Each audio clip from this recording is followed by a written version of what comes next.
بیان کیا جاتا ہے کہ کسی شخص نے ایک غلام خریدا تھا تو اس غلام نے اپنے آقا سے 3 شرطیں کی۔ پہلی یہ کہ جب نماز کا وقت آئے تو آپ مجھے نہ روکیں گے۔ دوسری یہ کہ آپ مجھ سے صرف دن میں خدمت لے سکیں گے مگر رات کو مجھ پر یہ پابندی نہ ہوگی۔ تیسرے یہ کہ میرے رہنے کے لیے کوئی ایسا کمرہ عنایت فرمائیں گے جو میرا پسندیدہ ہو اور دوسرے شخص کو اس میں آنے کی اجازت نہ ہوگی۔ چنانچہ آقا نے غلام کی تینوں شرطیں منظور کر لیں اور غلام کو حکم دیا کہ اپنے رہنے کے لیے محل سرائے میں حسب دل خواہ کمرہ پسند کر لے، جس میں ہر کمرہ ایک سے ایک بہتر ساز و سامان کے ساتھ آراستہ تھا۔ پس غلام نے تمام کمروں کو دیکھ بھال کر اپنے لیے ایک ویران کمرہ پسند کیا جو بغیر چھت کے تھا۔ اس پر آقا نے دریافت کیا کہ آخر تم نے یہ ویران کمرہ کیوں پسند کیا؟ کمرے تو اور بھی بہت ہیں۔ اپنے آقا سے یہ بات سن کر غلام نے جواب دیا کہ میرے آقا، شاید آپ کو معلوم نہیں کہ ویران جگہیں اللہ تعالیٰ کے ذکر سے آباد ہو جاتی ہے۔ اس کے بعد اس غلام نے اسی ویران کمرے میں رات کو رہنا شروع کر دیا، اور یہ بات پہلے سے طے ہی ہو چکی تھی کہ رات کو غلام آزاد رہے گا۔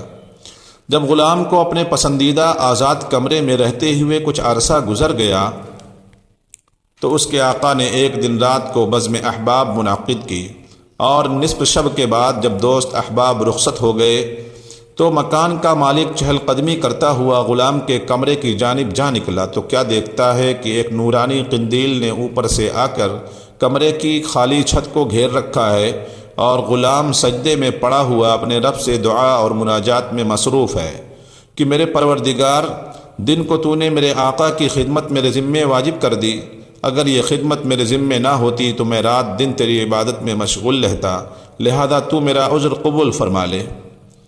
اس کا مالک تعجب کے ساتھ صبح صادق تک اس عجیب منظر کو دیکھتا رہا۔ چنانچہ صبح ہوتے ہی وہ نورانی قندیل آسمان پر چلی گئی اور چھت بند ہو گئی۔ مالک نے اپنی بیوی سے اس کا تذکرہ کیا، اور دوسرے روز وہ مالک اور اس کی بیوی دونوں اس منظر کو دیکھنے گئے تو اس شب اور اس رات بعین ہی وہی منظر دیکھا جو پہلی رات میں مالک دیکھ چکا تھا۔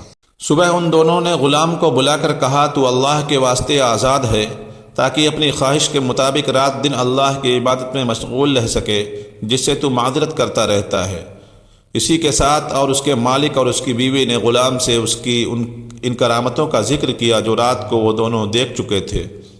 بس اب کیا تھا، جب غلام کو معلوم ہوا کہ ان پر اس کا پردہ فاش ہو گیا ہے تو اس نے اسی وقت دربار الہی میں ہاتھ اٹھا کر دعا کی، اے پروردگار، میں نے تجھ سے دعا کی تھی کہ میرا راز کسی پر نہ کھولنا، مگر اب جب کہ میرا بھید دوسروں پر ظاہر ہو گیا، جس کو میں مخفی رکھنا چاہتا تھا، تو مجھ کو اپنے پاس بلا لے۔